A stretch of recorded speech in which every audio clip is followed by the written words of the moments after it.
Hello out there, welcome to Wake Up to the Bible. I'm Daniel Kaplan. I'm here with my father, Dr. Kaplan, and together we are going through the books of the law, Genesis through Deuteronomy, over the course of this year.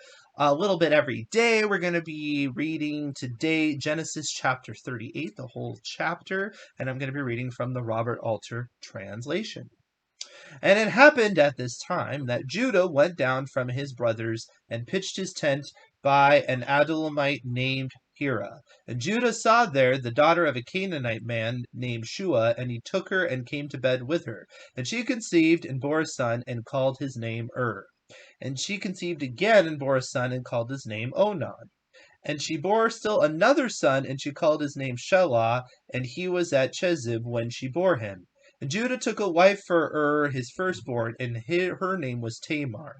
And Judah's firstborn, was evil in the eyes of the Lord, and the Lord put him to death. And Judah said to Onan, "Come to bed with your brother's wife, and do your duty as a brother-in-law for her, and raise up seed for your brother."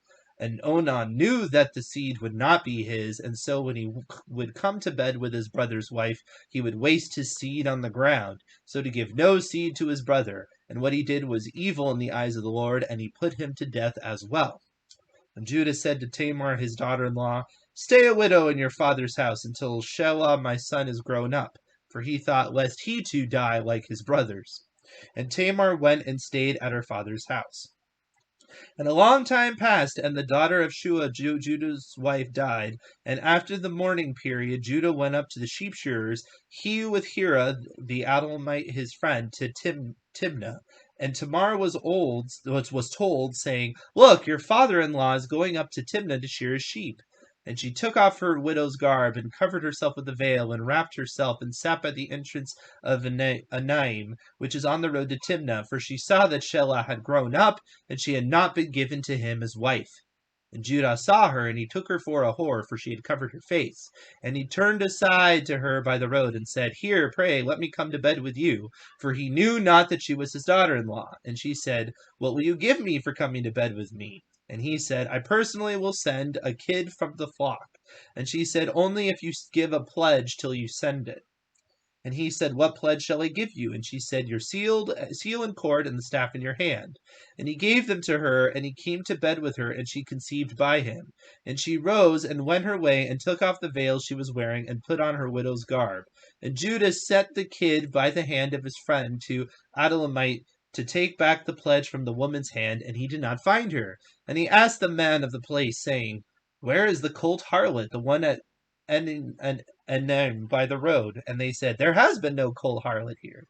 And he returned to Judah and said, "I could not find her." And the men of the place said as well, "There has been no colt harlot here." And Judah said, "Let her take them, lest we be a laughingstock. Look, I sent this kid, and you could not find her." And it happened about 3 months later that Judah was told, saying, "Tamar, your daughter-in-law, has played the whore, and what's more, she's conceived by her whoring." And Judah said, "Take her out to be burned." And she was taken, when she sent to her father-in-law, saying, "By the man to whom these belong I have conceived." And she said, "Recognize, pray, who are these seal and cord and the staff?"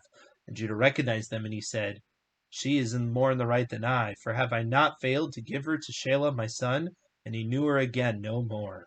And it happened at the time she gave birth that, look, there were twins in her womb. And it happened as she gave birth that one put out his hand, and the midwife took it and bound a scarlet thread on his hand, to say, "This one came out first." And as he was drawing back his hand, look, out came his brother, and she said, "What a breach you have made for yourself!" And she called his name Perez. And afterward out came his brother, on whose hand was the scarlet thread, and she called his name Zerah. All right, so more intrigue going on in the the family line. Remember, this is going to be eventually the family line of Jesus, right? So, kind of interesting, don't you think? What comes to mind when you go through all this? When Jews speak of Joseph, Yosef, Mm-hmm. he's called Yosef HaTzadik, Okay, Joseph the righteous, right. because in contrast to Genesis 38, when faced with sexual temptation in Genesis 39, he refuses. Right. So that contrast is Much to the detriment of himself, too. one reason why he's called Yosef HaTzadik. Mm. Um, the technical term is coitus interruptus, which is a form of birth control. That I always heard of coitus, but okay. coitus interruptus. Yes. All right. Yeah. All right. Often called the withdrawal, but Coitus particularly in this interruptus. situation, Right. a very specific situation. Anyway, All go right. ahead. All right. So anyway, the sin. This would have been Onan, right? Who was Mm-hmm. the sin of Onan was not birth control. It was the fact that he would not raise up seed to his brother. The Bible does not condemn um, planning your family planning.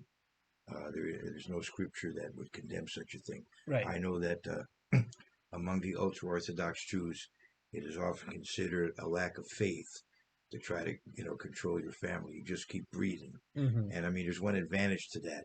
The It's Hasidic, not just among ultra orthodox, by the way. oh, right, Yeah, yeah. onanism is Well, all throughout well, the lots of Catholic Church, and contraception, as far as I know, is against yeah. Catholic Oh, practice. and it's found in other cultures. Theoretically, It's found in and other the cultures Muslims as too, well, perhaps. Maybe Muslims too. and evangelical sometimes. I see. Yeah. All right. Well, anyway, but God Himself is planning His family. He's not if you understand His plan, He's not calling everybody now. He has I'm first just gonna He has not say first anything. He has first fruits, and then He has later on the rest, and so He Himself is practicing family planning. Mm-hmm. No, it's Now, I understandable. understand He said, "Be fruitful and multiply." So Yes, I'm not arguing for it the also small. says children are a blessing and Yeah, right. I'm quiverful not and all arguing that. for the small family. Right, I'm just saying, do not think family planning is a sin. That's all I'm right. saying. Hmm. The other issue too is that people will extrapolate from this that any sexual activity that doesn't result in procreation is a sin, which is also not what it's getting at either. Right, right. And let me also mention that here we have the principle of levirate marriage Mm-hmm. before it's specifically given in Deuteronomy 25. So Mm-hmm. it's And it's that's a rather in-depth sort of principle, right? It's not like a high-level moral principle exactly. That's kind of more of a detailed one because you need a specific situation for that to happen, right? That implies quite a bit of structure, I would say. yeah, Because you need to have two brothers, you need to have a brother with a right, wife and they yeah, die, right, and like right, you need to have a specific situation for that right, even to be established as a principle. right. But again, it shows the importance of the legacy of the Right, inheritance and right, family line and that right. sort of thing. It does show the importance too of of giving people a chance to have children too, for And sure. also that you have control over your offspring, because if you die, your brother will then be the one Yeah, and he probably has at least a lot of your DNA and so on. yeah, So you have some control over right, what kind of children you'll have, even right, posthumously. yeah, I also want to mention that this act of selfishness is similar to the man who didn't want to marry Ruth. There's a hmm. parallel there. Levirate marriage comes up in Ruth's situation, Although and the big thing here is that he doesn't want to have offspring, but yet he still wants to have his jollies, and well, that's why it's so that's a bad that's a because it's point. like That's a point. because if Yeah. you don't want to actually if you actually don't want Right. to actually have children, then why are you doing this? Like, Right. what a Well. horrific thing to do to Well. somebody. The whole reason why he's supposed to get married to this person is for this, and Right. he's just going to take the fringe benefits and none of the responsibility. Like, it's ridiculous. Well, the other guy, it doesn't say that he got killed, but here this person it does get killed. Yeah. Uh, Well, he doesn't do that. He right. just Yeah. says no. Right. I Yeah. don't know if That's what I'm saying. Onan had said no if he would have died. No, it wouldn't. You wouldn't think so. No, And I wouldn't think so the either. Yeah. Bible provides for rejection. Right. It considers it. And there was another person It available. considers it negative, Right. but yeah. Right. And he might have prevented this whole thing, right? It's like one sin begets another one because that Well, that's happened. the point. He didn't want to give Michelle, which is what he was supposed to do. And so she has to take matters into her own hands, and that creates another problem. Evidently, he was sort of dilly-dallying around because he was concerned of what might happen to Shella. So I don't know what his plan was. He told Tamar to hang around and wait for Shella, but then he kept dilly-dallying around. So it's a kind of human, such a human story. You think he could have just turned her loose, right? He Hmm. could have said, just all right, this hasn't worked out, so Yeah. you can move on. Yeah. But he tells her wait for Shella, and yet he doesn't give her Shella. Yeah. It is interesting how you have this pattern of firstborns not being so hot. Because you have you had Esau, Esau, right? you had Cain, right? Yeah, Yeah, it's just interesting. Um, a more cynical person would think the Bible was written by somebody who was a firstborn or something. Obviously, that's not the reason, but you know what I mean. It is interesting, and it does somewhat fly in the face of what happens financially most of the time, right? So much responsibility is given to the firstborn, and yet the Bible like kind of gives you that nuance. It's like, well, the firstborns are often not all that hot, which is it's just kind of interesting. I wonder. I don't know. It is a pattern. It is a pattern. But here it does what the Bible often does, and it doesn't really tell you, which is nice. It's nice to err because we don't know what his sin was. We know he was so evil, which is not very nice to him, I guess. right, But on the right, other hand, we don't actually have to read what it was. right, And I do think that the Bible is respectful sometimes about things like that. right. It does try to, not censor anything, but sometimes if it's not for us to know, it just doesn't tell us, and that's nice. It's your heritage, right? This was a sheep shearing festival, Mm-hmm. and evidently, this was a fertility time, Mm-hmm. spring, evidently, and there would be a ritual prostitution involved. And when he looks for her later, this friend of Judah, Mm-hmm. he uses a different term than zonah. A harlot is zonah, but a kadeshah is like a holy harlot. It's like a temple harlot, and so I again applaud Alter because very few translations bring that out. In the Alter translation, he says, "I'm looking for a cult harlot," because Mm-hmm. there's a different Hebrew term there. Right. So that would explain maybe why Judah so quickly goes for her. Either he's a sex fiend, which is a possibility, Well, I but mean, for I mean, for if you wanna make that argument, the way that it is, Judas saw a daughter and then he took her and came to bed with her. It doesn't seem like it seems pretty rash the way that that's going on. well, it's interesting about that woman that he married. This was a marriage, though. Shua. Oh yeah, no, I'm not saying that he like raped her or something. I'm just saying it's just very, well, Well, here's why: because this was an inappropriate marriage. She's not even named, just her dad. He shouldn't have yeah. Oh married yeah, sorry. Yes, he the man named he Shua. married a Canaanite woman, and Yeah. and he should have done better. Right, but doesn't that kind of get back to him being a little bit ruled by his passions? That would seem, Yeah. and that's how there's a contrast with him and Joseph. Right. Uh, Who's that? Yeah. and it is true that even though she might have been a cult prostitute, he still didn't want people back home knowing about it. Hmm. In other words, it was obviously something of which they would disapprove. Yeah.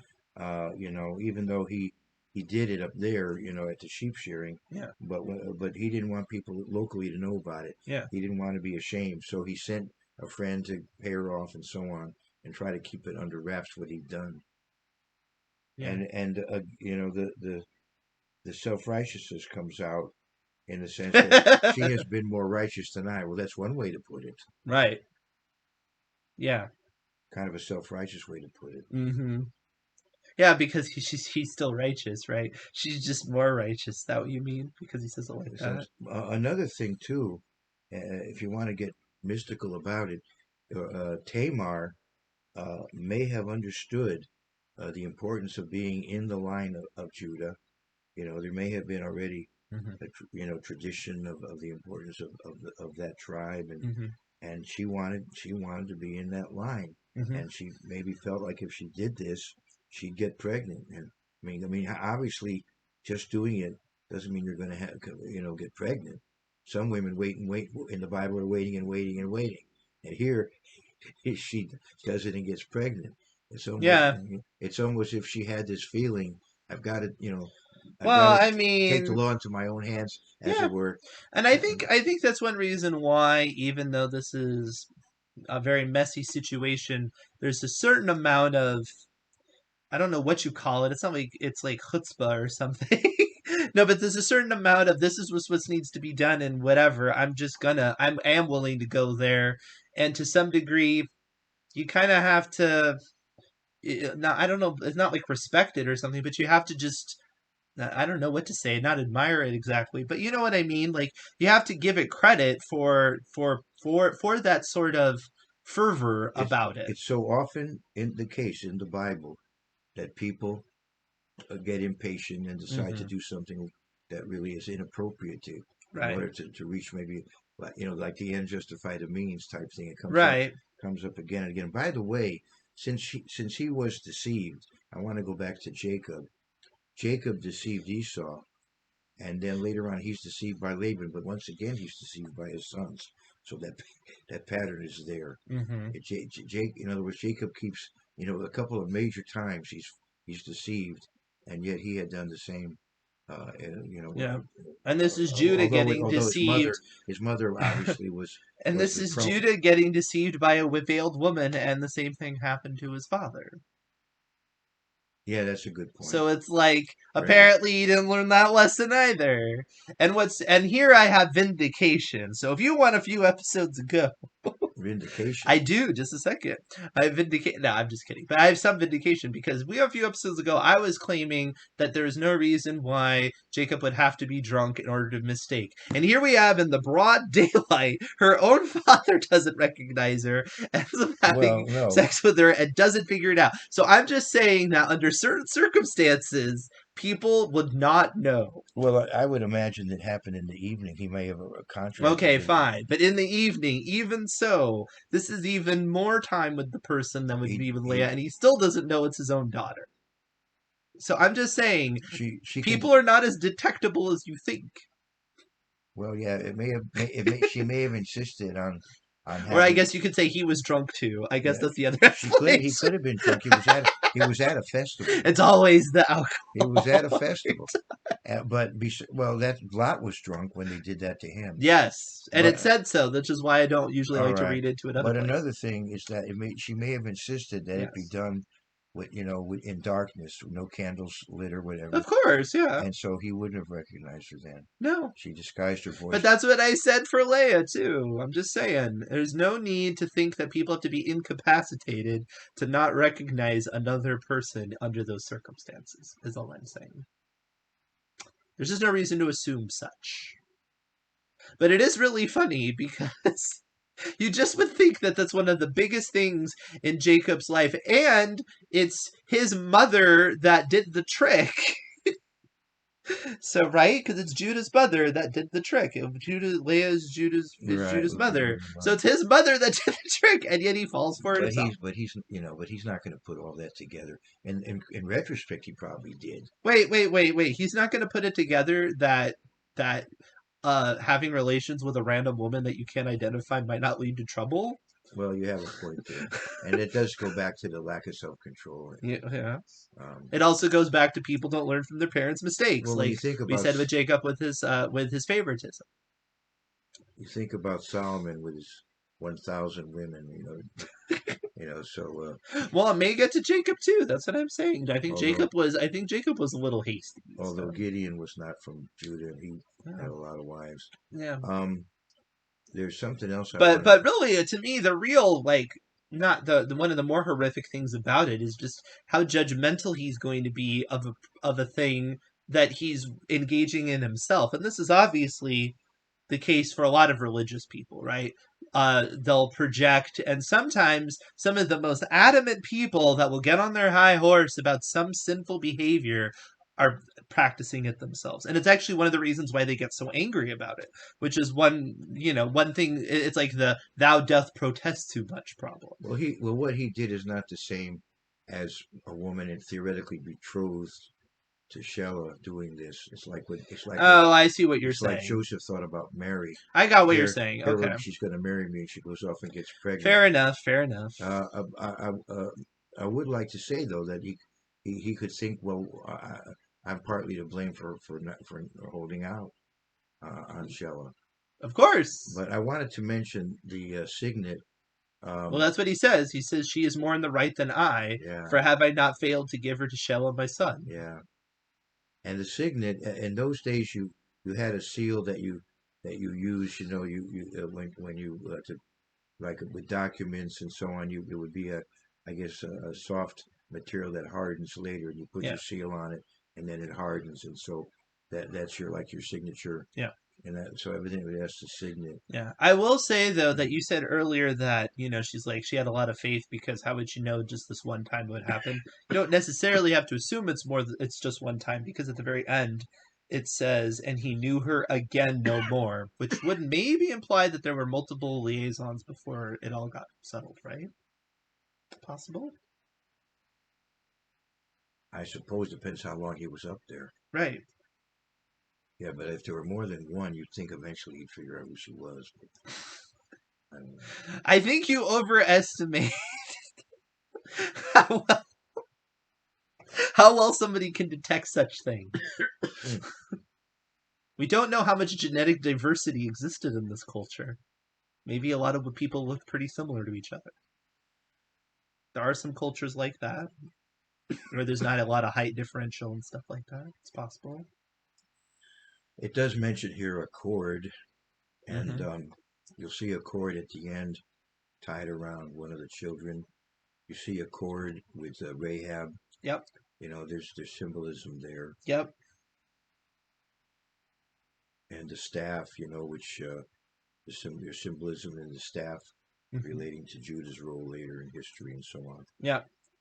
And of course, it does remind you of Jacob and Esau because there's still a battling going on. I mean, it's not in the womb, but there's a battle as they're giving birth. Because doesn't it say it said Jacob and Esau were Oh yeah, battling in Rebecca's womb, and here, the one comes out and then the other one reaches through. So you kind of have, another round of this going on with new children. So well, did we get to that in this reading? yeah. Okay, so let's go to that. Mm-hmm. We have The Scarlet Thread. This one came out first, and then the other one she says, yeah. "What a breach you made for yourself." All right, so here we have two branches now of Judah. Which I have to say, she's a very sober-minded woman giving birth. To just be like, "Wow, what a breach you made for yourself." That's a strong point. Oh no, it's the midwife that said it. I'm No, sorry. yeah, That makes way more the sense. midwife. Okay, Yeah. sorry. I withdraw. Mm. Like Onan. Okay, go ahead. And she. Oh yeah. So anyway, I was going to say that now you have two branches of Judah. That becomes Yeah. significant. Right. The Zerah line and the Pharez line. Right. And David comes from the Pharez line. Right. But Pharez means to burst out, to break out, Mm-hmm. and then Zerah is like to shine. Mm-hmm.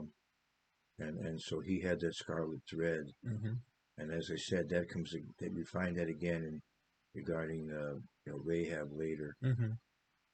It And does tell you something about the culture, though, because you might assume that just the hand would be enough, but I guess no. You must completely leave the birth canal to be the firstborn. Just a little piece of you. It's like a photo finish race, right? this is the Your same. whole body must cross the finish line. This is the same word. If we go back to Genesis, You just can only imagine like Zara and Perez being like, "Well, my hand is the firstborn." if you go back to Genesis 28 Yep. and verse 14, Uh-huh. it says, let's see how they translate it there. And you shall spread abroad. It's the same word. So paras. So anyway, it's a similar word there. Yeah. Same word, Yep. same root. So anyway, it's good to keep in mind the two branches of Judah and Zerah and Pharez, and when you read the book of Ruth, that's the family line is discussed there. So this is this as in effect we see now the beginning of the messianic line. The legal genealogy, Joseph's through Joseph is given in Matthew, and there you see Tamar mentioned by name. Mm-hmm. And all of the women mentioned there are problematic. Rahab's mentioned, Tamar's mentioned, and Well, not that some of the men aren't either, just so people don't think you're like Ruth sexist or is something. Ruth mentioned there. Ruth the Moabitess. Let's go to Matthew 1, and Matthew. in Matthew 1, it mentions that I think it's it mentions Tamar, and then it mentions it does mention Ruth. it mentions Rahab, It says right? Ruth. And it mentions 5. Ruth, and then it mentions she who had been the wife of Uriah, or by her who had been the wife of Uriah. Right.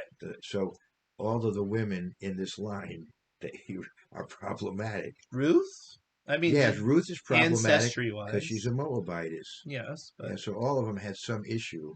Ruth was virtuous. I feel like everybody has an Well, issue then. yeah, That's but not really no, fair. I mean She's that like one of the like no. If you marry a fellow Israelite, it's no big deal. You I have, understand what you mean. If but you want to get very no, a Moabitess. if you want to get really hot and bothered, it's like the people who go on ancestry.com and they Yeah, want to be like, I'm 99% no. whatever. Yeah, you can't do that. The Moabites were people looked Can't do down. that. The Moabites were a pagan people that Yeah. she had to say, "Your people be my people, your God my God." No, it's She true. had to make a commitment, Right. you know. Yeah. And That's why it's so frustrating whenever you see the identity movements. It's like it's baloney. It's so baloney. It goes against the Bible. It's always mixed. well, Mixed all the way through. people want to make something of themselves, Yeah. you know, Yeah. or look down on others, whatever it is. That's right. It reminded me of there's one scripture where I Adam. mean, if anything should make you not want to pretend to be Jewish, it should be some of the stuff we just read about this week. I mean, like, there's like everybody's got skeletons in their closets, so like, don't get hot and bothered about it. Like, please. But there's a scripture in Genesis 3 that Adam called his wife Eve. Yeah, verse 20. And Adam called his wife's name Eve, Chava, which is related to the word Chaim, life, Right. because she was the mother of all living. Right. Well, there was this one fellow who wanted to somehow single the Jews out as, I guess, being not human or something. Mm-hmm. And so I said, well, all people come from Eve. And so he said, well, some people say that scripture doesn't belong in the Bible. Well, yeah, if you want to just That's so easy. Yeah, let's just break the canon arbitrarily up. drop scriptures, you could prove all kinds of things. It's great. It's like I don't accept the argument from authority. Well, it's like if the argument from authority is referring to the Bible, we're just gonna have a difficult conversation. Right. If you can't accept that, 2 Timothy 3:16 or whatever, It is interesting how. By the way, Robert Alter wrote a whole essay on this, and of course, well, he wrote a book called The Art of Biblical Narrative, and I'm sure it's in there. Mm-hmm. And about Tamar and stuff. Yeah, about Genesis 38. And he also wrote a book, The Art of Biblical Poetry. Nice. Which I own both of them, but I haven't really gone through them. I need to go through them. When I was younger, I read the articles that became the books. Mm-hmm. He used to write essays. You have to take them over to my house. He lives right near me. I want to read those books. He used to write in Commentary Magazine before he published them as books. Mm-hmm. But he has a lot to say about Genesis 38 and comparing it to Genesis 39. And, So, well, it is interesting because one thing we didn't really talk about is timing. When did this happen? Because evidently while Joseph was in Egypt. It seems like it, right? It seems like it's an interruption, not just for the sake of showing the artistic contrast, but that chronologically speaking, it belongs more or less here-ish, right? Would seem. Yeah. Okay. I thought so too. I just wanted to know if there's any other theories on it. So, all right. So that being said, we're going to return back to your regular scheduled Joseph story. It's a nice way, though, artistically to do it, right? Because he gets sold into slavery, and then you're like, "What happened?" And then meanwhile, you have a completely unrelated story, and you're like, "But what happened to Joseph?" And then they have to take you back. So.